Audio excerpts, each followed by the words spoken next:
राष्ट्रीय दुग्ध दिवस, नेशनल मिल्क डे आज आसाम की पावन धरती पर मनाया जा रहा है।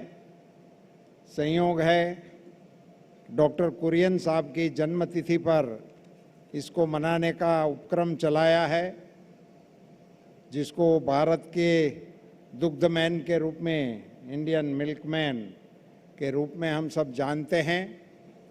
उनको मैं तहे दिल से श्रद्धांजलि देता हूं। इनके प्रयासों को मैं सराहना करता हूं और उनके बताए हुए रास्ते पे हम और भी इस क्षेत्र को आगे ले जाएंगे, ऐसी शुभकामनाएं भी व्यक्त करता हूं। सबसे पहले मैं आसाम सरकार के मुख्यमंत्री बिस्वा हेमंता जी को धन्यवाद कहना चाहूँगा कि इन्होंने इस बड़े अवसर को अपने राज्य में आयोजित करने का और यजमान बनने का स्वीकृति दिया। इसलिए मैं आसाम सरकार और उनकी पूरी टीम को, हमारे पशुपालन मंत्री अतुल बोरा जी, वहाँ के हमारे चीफ सेक्रेटरी और ये विभाग के सचिव, पूरी टीम को मैं बधाई देता हूँ।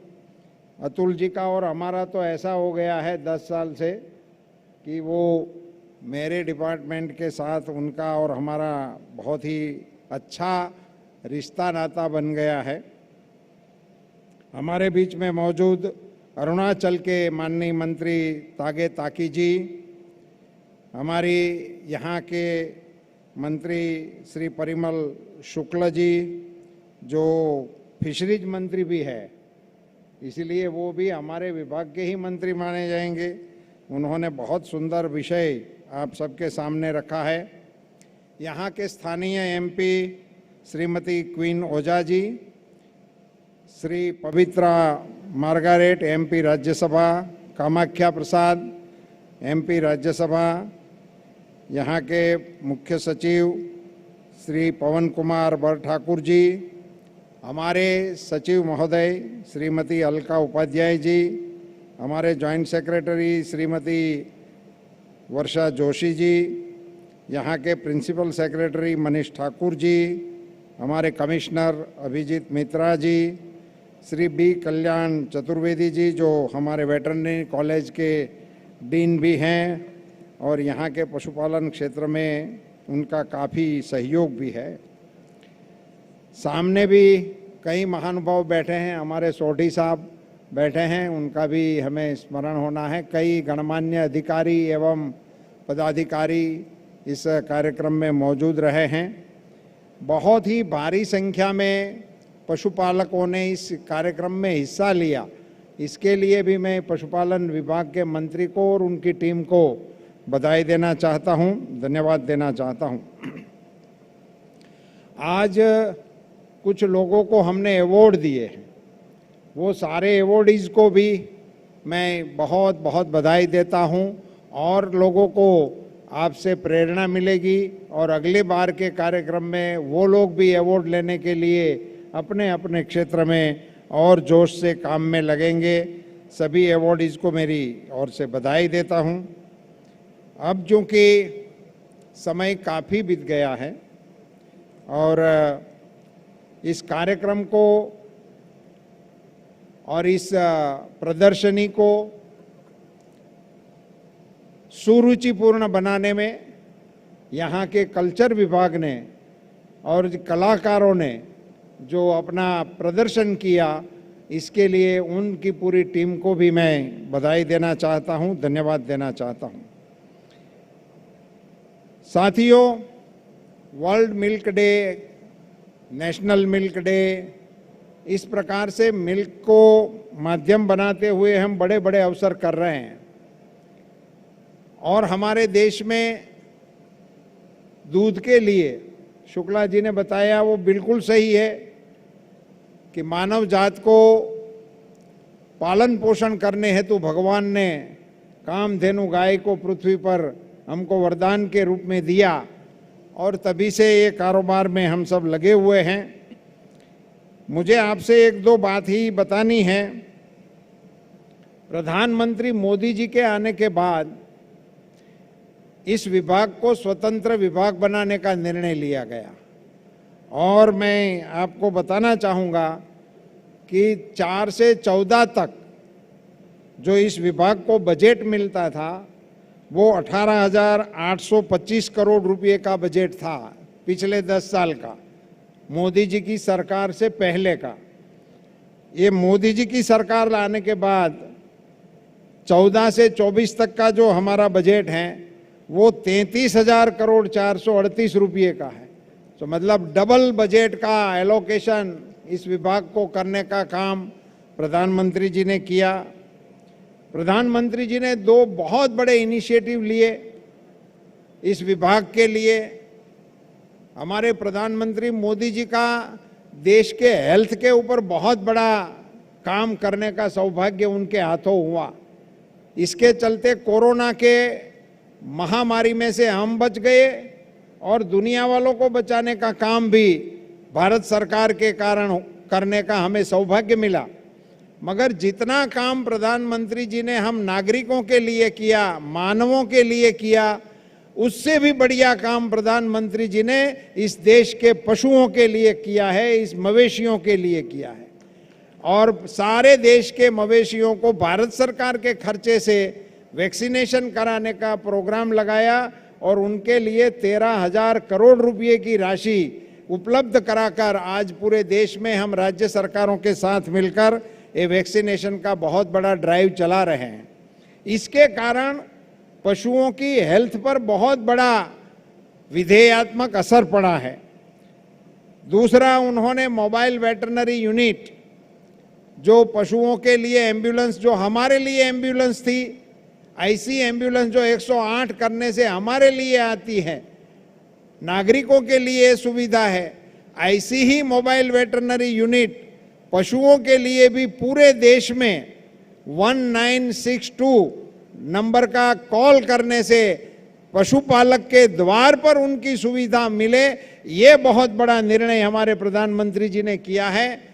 करीबन 2000 से ज़्यादा एम्बुलेंस से हमने मंजूरी दे दी है और 1500 से ज़्यादा मोबाइल वेटरनरी यूनिट देश में आज रोड पे हैं, काम पे लग गई हैं और पशुपालकों के द्वार पर इस टेक्नोलॉजी को पहुंचाने का काम चल रहा है। ये दोनों निर्णय और बजट में इतना इजाफा और इसके चलते, और आज आपने यहाँ देखा मंच से हमने ये हेल्प कार्यक्रम को यहाँ लॉन्च किया और कुछ हमारी बहनों को हमने किट भी मंच से देने का काम किया। अतुल जी को मैं बधाई देना चाहता हूं कि आपने आसाम में ये हेल्प कार्यक्रम को चालू करके इसके जरिए ये एक ऐसी टीम बनती है कि वर्कफोर्स नया आता है।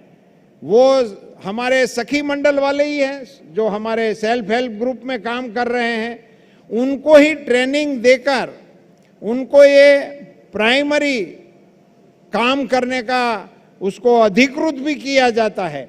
तो एक प्रकार से हमारे डिपार्टमेंट का एक प्राइमरी एजेंट के रूप में, ऑथोराइज्ड एजेंट के रूप में वो फोर्स अब गांव में उपलब्ध हैं, लोगों के लिए उपलब्ध हैं।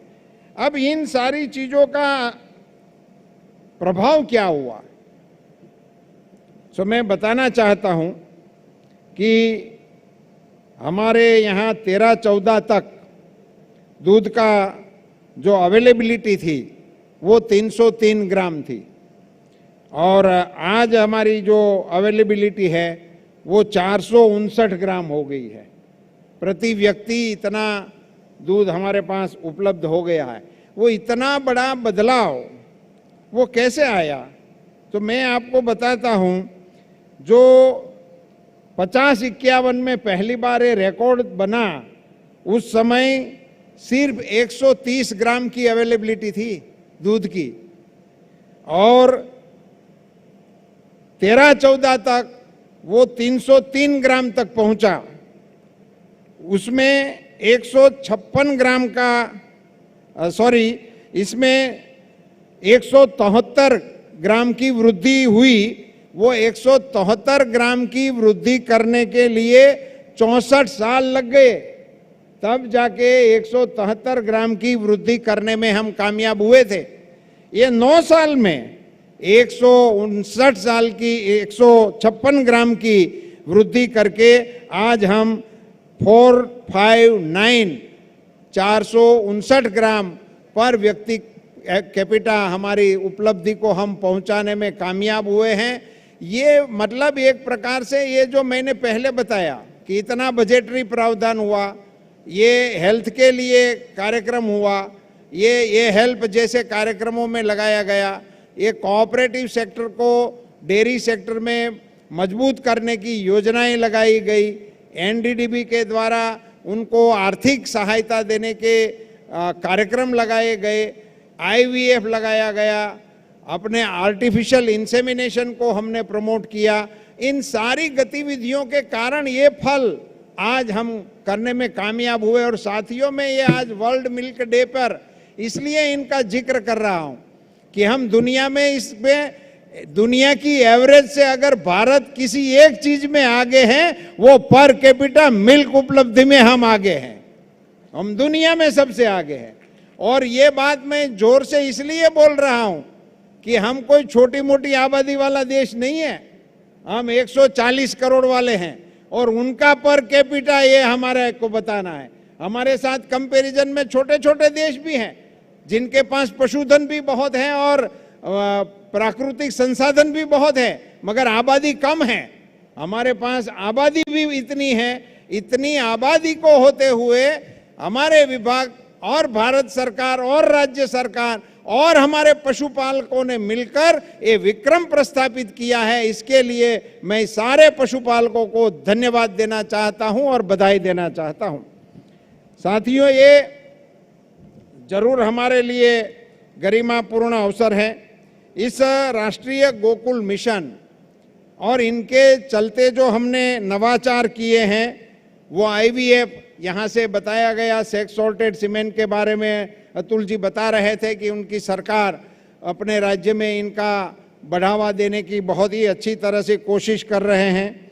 मुझे ये भी बताना है कि आईवीएफ, एआई, फिर sex salted cement, Indus chip जो उच्च श्रेणी के पशुओं के लिए विकसित की गई है, हमारे वैज्ञानिकों ने बफेलो के लिए हमारी बफ चिप्स बनाई है, राष्ट्रीय डिजिटल पशुधन मिशन लगाया है, ब्रीडिंग फार्म के लिए हमने सब्सिडी का प्रावधान किया है और हमने पशुओं की पहचान के लिए भी एक बार कोड को डेवलप कर दिया है। टैगिंग में भी हमारा बहुत ही अच्छा प्रयास चल रहा है। इन सारे कार्यक्रमों को राज्य सरकारों की सहयोग से आज देश के पशुपालकों के लिए मुझे इतना ही कहना है कि अब युवा पीढ़ी को इन टेक्नोलॉजी का प्रयास करते हुए इसमें आगे आने की आवश्यकता है। ये सिर्फ परंपरागत बिजनेस है ऐसा नहीं है, अब आप इसके जरिए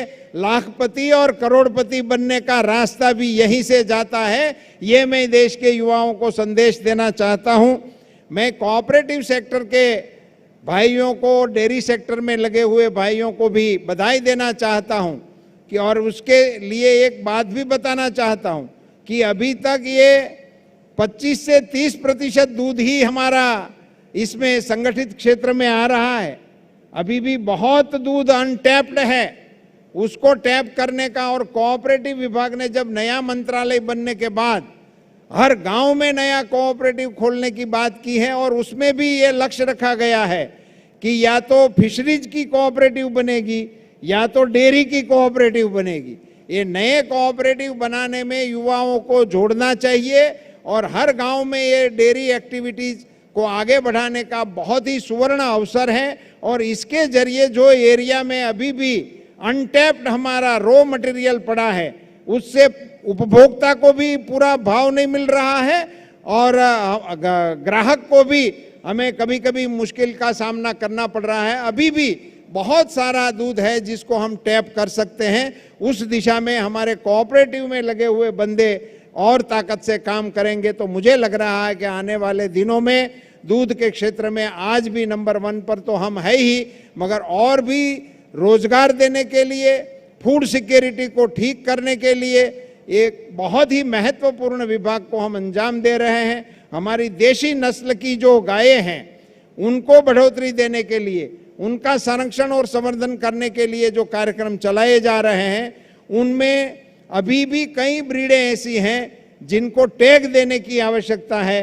उसी का भी कॉग्निजेंस लेकर हम इंडिजिनस हमारे गोवंश को और मजबूती से आगे लेकर उससे हम ज़्यादा से ज़्यादा दूध देने वाली गायें पैदा करने के काम में लगेंगे।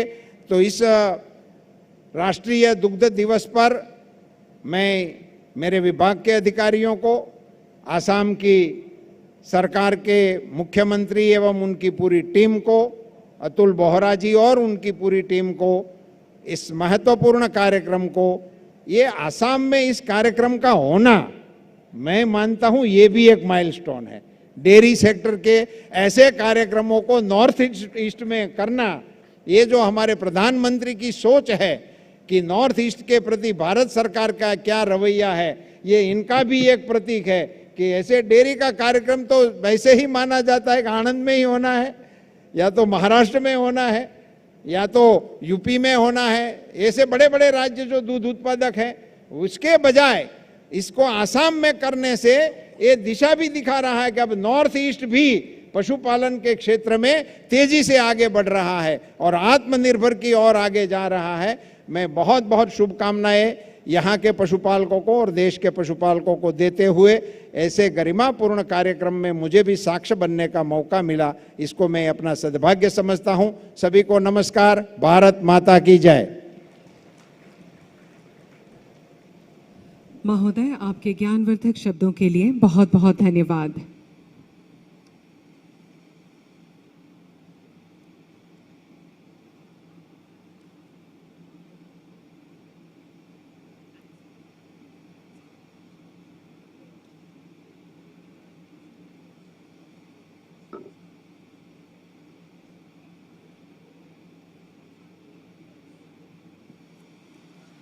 Ladies and gentlemen, we will now proceed to another cultural performance. Now, there'll be a Hotria dance by the artists of Hotria Christi. Hotria is a major Indian classical dance form that traces its origin to the Vaishnavite monasteries of Assam, established by the 15th century Bhakti movement scholar Saint Mahapurush Srimanta Shankardeb and expanded upon by his disciple Shri Shri Madhavdev. इस नृत्य के कलाकार भगवान श्री कृष्ण की सुंदरता की प्रशंसा और उनकी लीलाओं का चित्रण करेंगे। नृत्य निर्देशक एवं संरक्षक कृष्णाक्षी कश्यप, संगीत निर्देशक भास्कर ज्योति ओझा। उसके बाद हम प्रस्तुत करेंगे MBM प्रोडक्शंस के कलाकारों द्वारा एक लघु नाटक दुग्ध कथा। यह नाटक दूध के पोषण मूल्य, न्यूट्रिशनल वैल्यू पर प्रकाश डालता है। धन्यवाद।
Balaji, Minister of Agriculture of Assam, our Honorable Minister from Arunachal Pradesh, Shri Tagetaki ji, Honorable MP from Assam, Shri Kamakya Prasad ji, Srimati Queen Oja ji, and Shri Pavitra ji, Chief Secretary of Assam, Shri Pavan Kumar Bhattacharya ji, Secretary, Department of Animal Husbandry, Srimati Alka Upadhyay ji, Principal Secretary of Government of Assam, Kalyan Chakrabarti ji and Manish Thakur ji, my colleague from DASD, Barsha Joshi ji, Additional Secretary, ladies and gentlemen.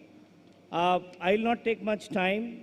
Let me thank profusely to all of you who have come here and participated in a large number to make this program very, very successful. All those exhibitors, all those volunteers. Specifically, I would like to thank our Honorable Minister as well as Honorable Minister of Assam and giving this, making this program very successful. My congratulations goes to all the award winners, all the milk unions, and we have launched 2 books that basic statistics of animal husbandry as well as launched the AL program. And I must thank all the cultural program troops, both the Bihu and the last dances. With this, let me take this opportunity to thank each one of you who have contributed directly and indirectly to make this program very, very successful. And I wish you a very, very Kati Bihu, which is coming tomorrow. Thank you very much. Jai Hind, Jai Bharat. Thank you sir. देवियों सज्जनों, अब हम राष्ट्रगान के साथ इस कार्यक्रम के समापन की ओर अग्रसर होंगे। हम खदाखय व्यक्तिक राष्ट्रीय संगीतर बाबे ठिय हबले अनुरोध जनाइছো।